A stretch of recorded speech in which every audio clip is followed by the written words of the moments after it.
Hello guys, જય શ્રી કૃષ્ણ બધાને. Welcome to modern desi sisters channel.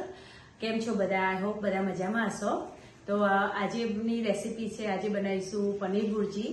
તો ચાલો જોઈએ કે પનીર ભુરજી માટે શું શું ઇન્ગ્રેડિયન્ટ જોઈએ. Please like, share and subscribe my channel. Please તમને મારી રેસીપી ગમે તો પ્લીઝ કોમેન્ટ કરો, અને જે પણ નેક્સ્ટમાં તમારે જોવી હોય રેસીપી તો પ્લીઝ મને કહેજો, તો હું એ વિડીયો અપલોડ કરીશ.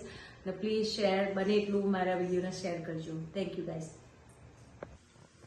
સો પનીર ભુરજી બનાવવા માટે અહીંયા મેં ઝીણી સુધારીને ડુંગળી લઈ લીધી છે, ટામેટા ઝીણા સુધારીને લીધા છે, આ બેલ પેપર છે, યલો, રેડ અને ગ્રીન બેલ પેપર સુધારી લીધા છે, ઝીણા ઝીણા, આદુ, લસણ અને લીલું મરચું અને કોથમીર, અને અહીંયા મેથી છે, સૂકી મેથી સુકવણી કરેલી તો ફ્લેવર માટે, થોડો ચણાનો લોટ, બેસન, પનીર છે, લાટ્સ ઓફ પનીર, કારણ કે નામ જ છે આનું પનીર ભુરજી, તો લાટ્સ ઓફ પનીર જુઓ, અને થોડું હેવી વિપિંગ ક્રીમ જુઓ તમારે. ઓકે, તો આટલી આઈટમ જુઓ, અને ઓઇલ. તો ચલો ચાલુ કરીશું બનાવવાનું.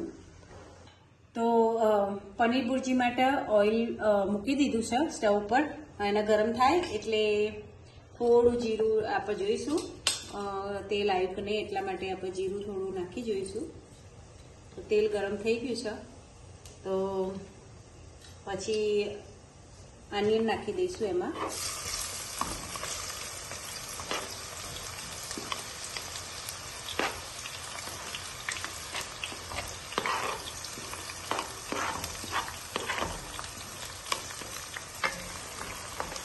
અને તમે આનિયન ના ખાતા હોય તો તમે આનિયન સ્કીપ પણ કરી શકો, અને તમારે આનિયન આવી નાની ના સુધારીએ તો મોટી મોટી ઊભી ઊભી સ્લાઇસ પણ એની કરી શકો તમે. તો તમને જે અનુકૂળ હોય એ રીતે તમે કરી શકો. આના થોડી લાઇટ બ્રાઉન થાય ત્યાં સુધી ચડવા દઈશું આપણે. તો આનિયન ઓલમોસ્ટ ચડી ગઈ છે, એટલે આપણે અહીંયા ટામેટા નાખી દઈશું અંદર.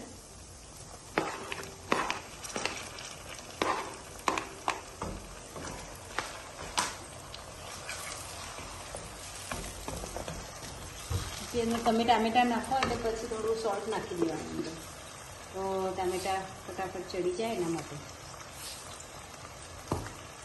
અને આ શાક આનિયન મેં લીધી હતી, અને 4 મોટા ટામેટા લઈ લીધા હતા. તો આ શાક લાઈક ઓલમોસ્ટ 5 to 6 પીપલ માટે બનાવું છું. તો એના પ્રમાણમાં green pepper, yellow pepper and red bell pepper એ બધા મોટા મોટા હતા, તો એનું હેફ મેં લઈ દીધું હતું. તો ટોમેટા થોડા મેલ્ટ થઈ ગયા છે, તો હવે આપણે એમાં આદુ, લસણ અને લીલા મરચું નાખી દઈશું, અને એને થોડુંક જ ચડવાનું આના.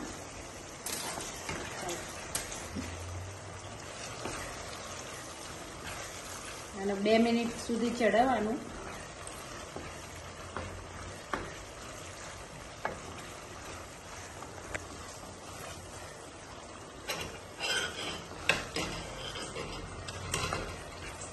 આમાં થોડો પછી ચણાનો લોટ આમાં નાખી દઈશું, મે બી 2 સ્પૂન જેટલો ચણાનો લોટ નાખ્યો. તો એનાથી ચણાનો લોટ હવે આમાં અંદર શેકે, તમારે સેપરેટ શેકવો ના પડે, અને આમાં અંદર ચણાનો લોટ ચડી જાય અને એનાથી સરસ ગ્રેવી ઘટ્ટ થાય, એટલા માટે થોડો ચણાનો લોટ નાખ્યો. અને 2 મિનિટ સુધી થવા દેવાનો. પછી આપણે લીલા બધા પેલા સુધારેલા બધા બેલ પેપર નાખી દઈશું. ઓઇલ બહાર આવે. લસણ અને આદુ થવા દીધું, અને હવે આપણે સૂકી મેથી નાખી દઈશું ફ્લેવર માટે, સુગંધી સરસ આવવા નાખી એટલા માટે. અને પછી આ બધા મરચાં અંદર નાખી દઈશું.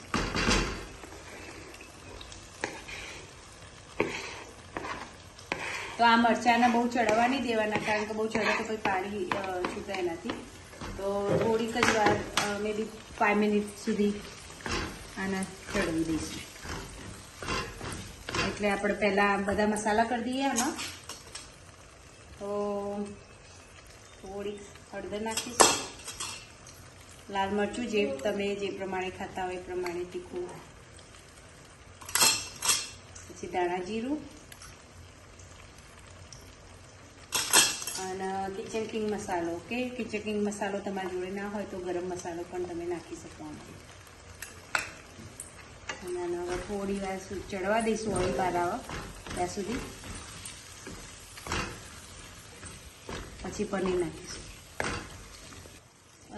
5 મિનિટ થઈ ગઈ છે.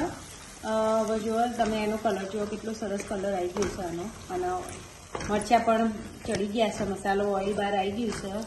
એટલે હવે આપણે પનીર નાખી દઈશું અંદર. પનીર આવું નાનું હોવું જુઓ, એમાં પાણી નિતારીને મેં ડ્રાય કરી નાખ્યું છે. અને તમને જે પ્રમાણે પનીરની ઓછું ખાતા હોય વધારે ખાતા એ પ્રમાણે પનીર નાખવાનું. આમાં તો વધારે હોય તો જ સારું લાગે પનીર.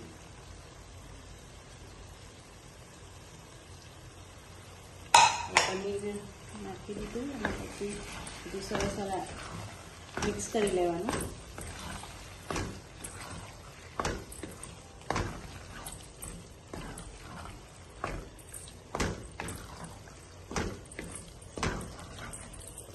પનીરમાં થોડું વોટર હોય તો એને થોડું મીડિયમ ગેસ કરી અને તમારે એને 2 મિનિટ સુધી ચડી દેવાનું. ઓઇલ બહાર નીકળે એટલે પછી આપણો હેવી વ્હીપિંગ ક્રીમ નાખીશું, અંદર ક્રીમ નાખીશું. ઓકે,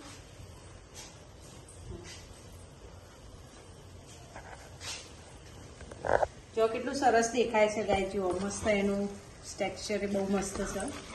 તો ખાવામાં એટલું પણ સરસ લાગશે તમને, અને બહુ ઇઝી છે બનાવવા માટે.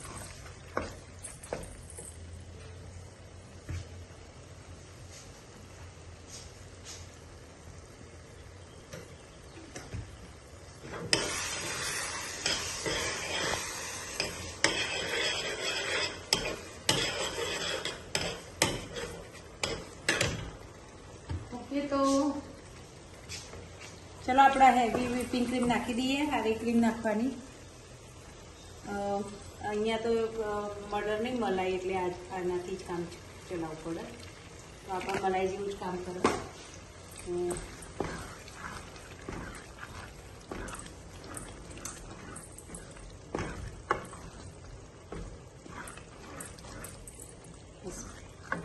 નાખીને એને 2 મિનિટ 3 મિનિટ ઓઇલ છૂટું પડે ત્યાં સુધી એને ચડાવવા દઈશું. ઓકે, અને આપણું શાક પછી રેડી. ઉપરથી સિલાન્ટ્રો નાખી દેવાનું. શાક રેડી, પછી રેડી થઈ જાય તો સર્વ કરવા માટે હું તમને